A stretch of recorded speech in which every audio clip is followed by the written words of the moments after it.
Magandang buhay mga bata! Tara, samahan ninyo akong matuto kasama si Teacher Aika, your online teacher. Please don't forget to subscribe, like, share, and hit the notification bell for more videos. Thank you! Matatag Curriculum, Music and Arts, Grade 4. Quarter 1, Lessons 6 to 8. Relevant local forms, themes, representation, mediums, and practices. This is Teacher Aika, your online teacher. Learning competency. Use relevant and appropriate local processes and practices in producing or performing creative works that reveal their cultural identity. Here are the objectives for this lesson. First, discuss the unique local processes and practices used to produce the costumes, decorations, music, and dance performances that show the Kapampangan heritage. Second, produce a creative work that shows their cultural identity using the unique local processes and practices from the art forms showcased during the Sinukuan Festival. And third, present to the class their creative work that shows their understanding of the cultural identity of the Kapampangans. Let's have a short review. Activity number 1, it is fun, may sinukuan. Match the art forms in column A with their corresponding key features of the Sinukuan Festival in column B by using lines to connect them. Let's start. Number 1, traditional Kapampangan music. The answer is Atin Ko Pong Singsing. Number 2, costume and props design for Sinukuan Festival.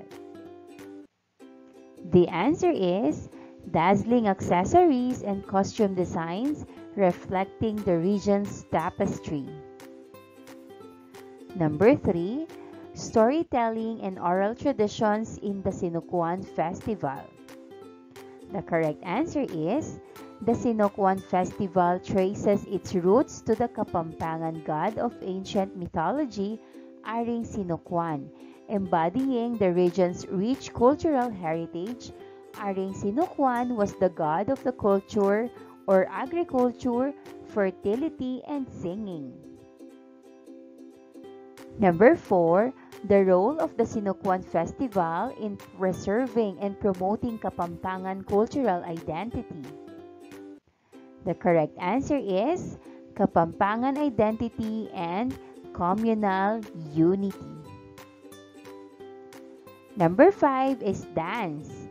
The answer, street dance and free interpretation competition.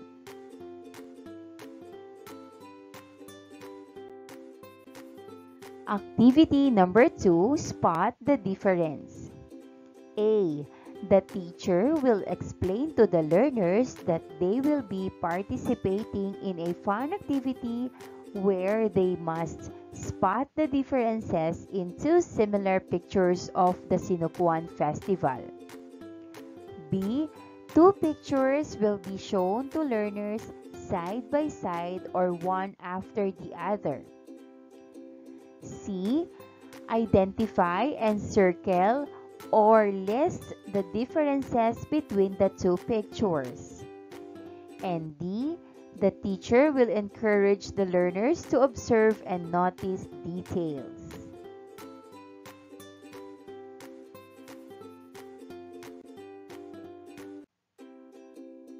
Find the 4 differences in the pictures below.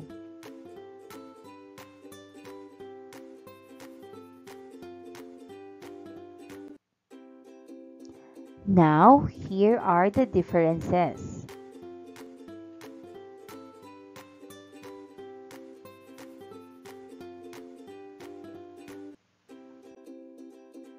Unlocking content vocabulary. Arranging jumbled letters. Arrange the letters to form a word. Identify the term being defined in each number. Let's take a look at the first word. It refers to the clothing worn by a dancer when performing before an audience. It is a visual representation of the dance theme, mood, and the era it was created in. What is the answer? Exactly, costume. Good job. Next word is, it is an act of staging or presenting a dance, play, concert, or other form of entertainment. What do you think is the answer? Exactly, performance. Good job.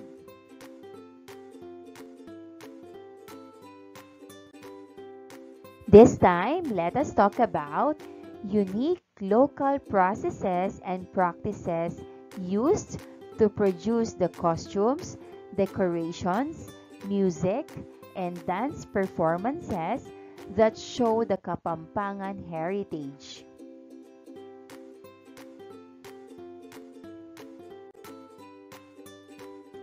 The Sinukuan Festival. The Sinukuan Festival is an important representation of Pampanga's rich cultural heritage and tradition. It embodies the essence of Kapampangan identity through its music, dance, costumes, and storytelling, serving as a celebration of their roots and a reminder of the importance of preserving their local or cultural legacy.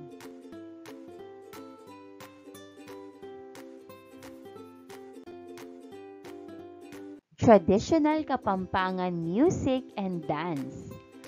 The well-known Kapampangan song Atin Ko Pong Singsing sets the tone for the Sinukuan Festival.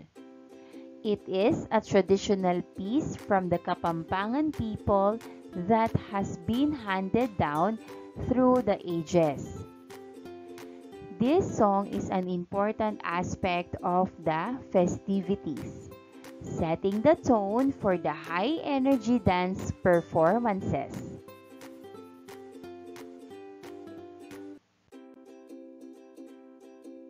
The festival's main attraction is the street dance competition, with contestants expressing their Kapampangan identity via dynamic and culturally infused choreography.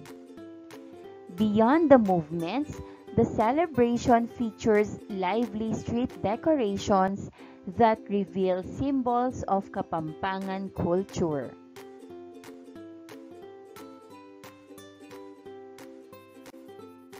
Costume and prop design for the Sinukuan Festival. The dancers wear brightly colored headdresses or large crowns with bright, dazzling accessories and costume designs reflecting the region's rich tapestry, enhancing the visual spectacle.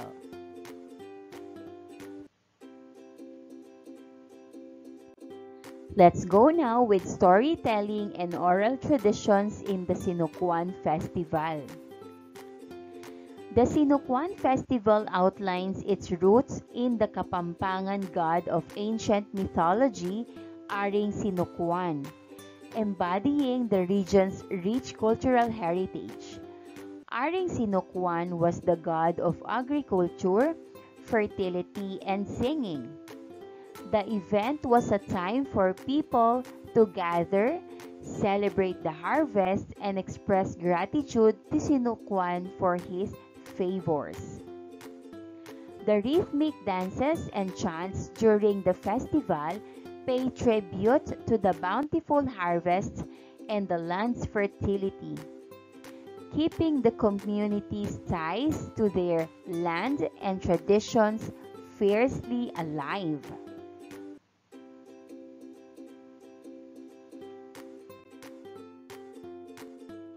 By showcasing the cultural heritage through various activities such as street dancing, parades, and cultural shows, the Sinocuan Festival not only fosters a sense of unity and pride among the Kapampangan people, but it also extends the significance beyond cultural celebration. It serves as a stand for preserving and promoting Kapampangan identity, encourages social interaction, strengthens the local economy, and attracts visitors from around the world, all of which help to preserve and spread Kapampangan culture on a global scale.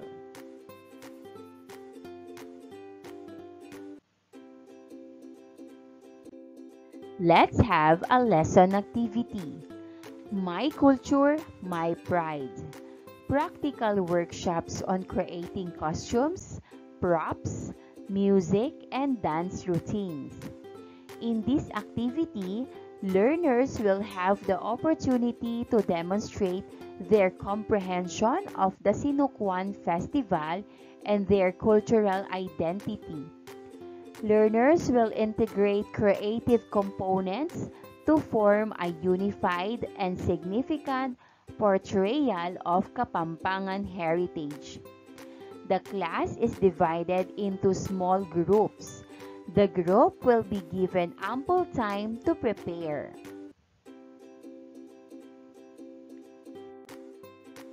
Objective: produce a creative work that shows their culture using the unique local processes and practices from the art forms showcased during the Sinocuan Festival.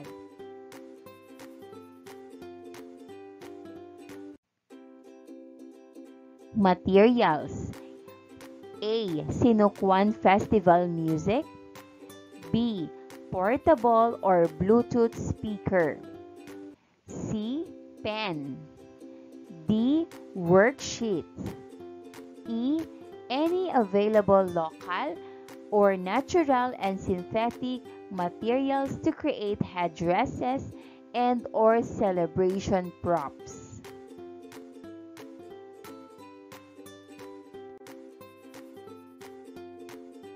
Instructions. Number 1.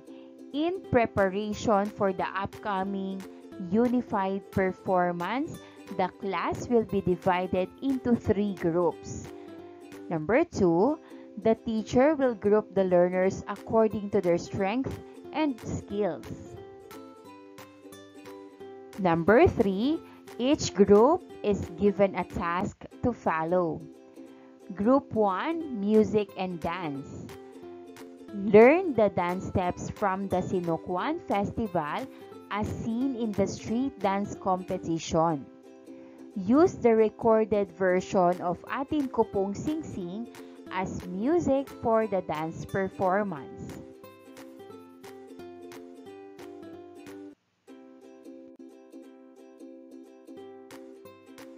Group number 2, Headdress and Props. Make headdresses or celebration props out of materials that are easy to find in your area. The dancers will wear headdresses and or use props. Group number 3, Storytelling. Write a brief narrative about the importance of the Sinocuan Festival and Kapampangan's cultural identity. Before the performance, one student may read this aloud.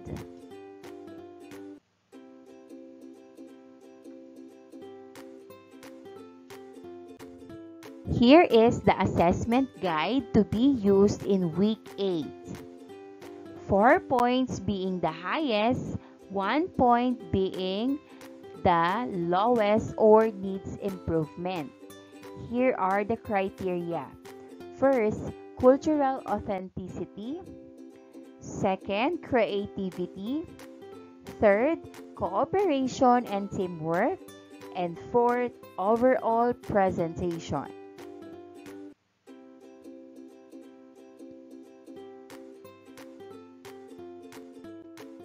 For week 7 to 8, this will be your practice days. Activity 5, Kapampangan Soul. Group projects and presentations showcasing learners' creative works. This time, the learners will perform their unified performance of the Sinukuan Festival Dance, integrating its cultural significance and creative components.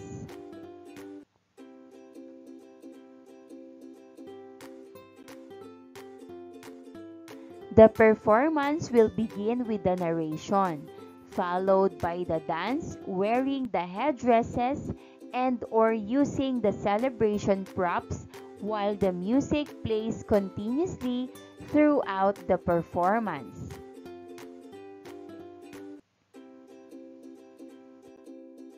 Objective: perform the class's unified performance of the Sinukuan Festival Dance, integrating its cultural significance, creative components, and Kapampangan cultural identity.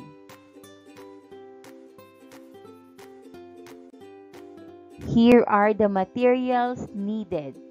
A. Sinukuan Festival music. B. Portable or Bluetooth speaker. C. Pen. D. Worksheet or scoring sheet. E.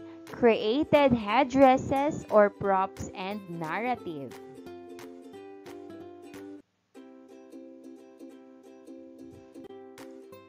Let's talk about the instructions. A. Do this in an open space, like school gymnasium or covered court if there's any. B. Prepare your scoring sheet and get ready to perform. C. Order of performance are as follows. Number 1, the performance will begin with the narration. Number 2, followed by the dance, wearing headdresses and or using the celebration props while the music plays continuously throughout the performance.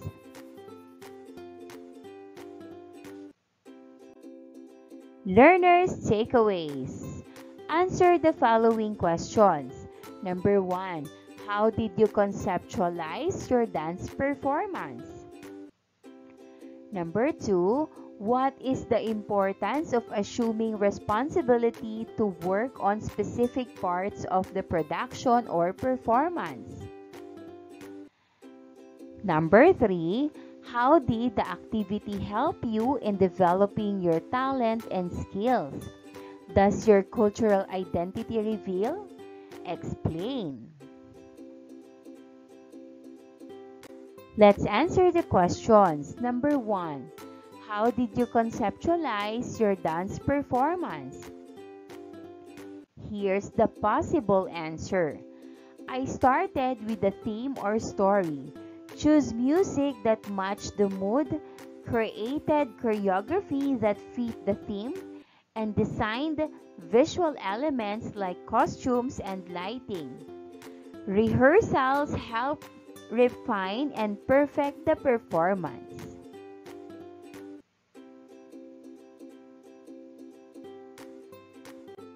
Number 2, what is the importance of assuming responsibility to work on specific parts of the production or performance?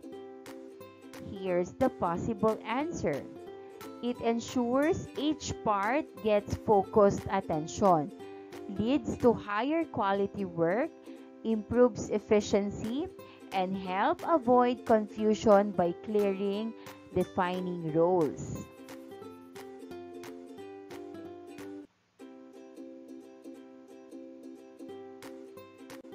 Number 3, How did the activity help you in developing your talent and skills?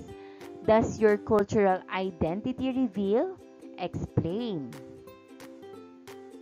Here's the possible answer. The activity improves my skills in choreography and performance through practice and feedback. My cultural identity might be reflected in the dance style, themes, or music choices, showing my personal or showcasing my personal and cultural background.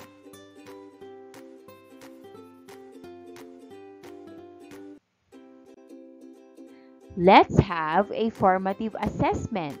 Directions: read each question carefully and choose the best answer by encircling the corresponding letter. Number 1. What is the benefit of the Sinukuan Festival for the local economy? A. It decreases tourism. B. It causes financial losses. C. It strengthens the local economy. Or D. It has no impact on the economy. The correct answer is letter C. It strengthens the local economy. Number 2. What is the aim of the Sinukuan Festival to preserve and disseminate on a global measure? A. Kapampangan culture. B. Modern technology. C. Foreign languages. Or D. Fashion trends. The correct answer is letter A. Kapampangan culture. Number 3. What different activities are part of the Sinukuan Festival? A. Street dancing, parades and cultural shows. B. Cooking competitions. C. Fashion shows. Or D. All of the above. The correct answer is letter D. All of the above.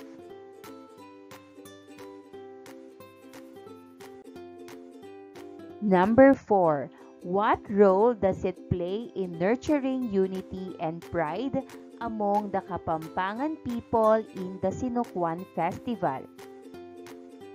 A. It encourages isolation. B. It promotes competition.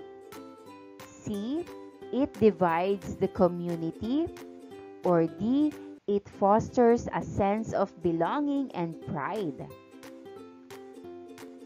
The correct answer is letter D. It fosters a sense of belonging and pride. Number 5. What is the best description of the Sinukuan Festival? A. A food festival. B. A sports event. C. A modern dance competition. Or D. A celebration of Kapampangan culture and heritage. The correct answer is letter D. A celebration of Kapampangan culture and heritage.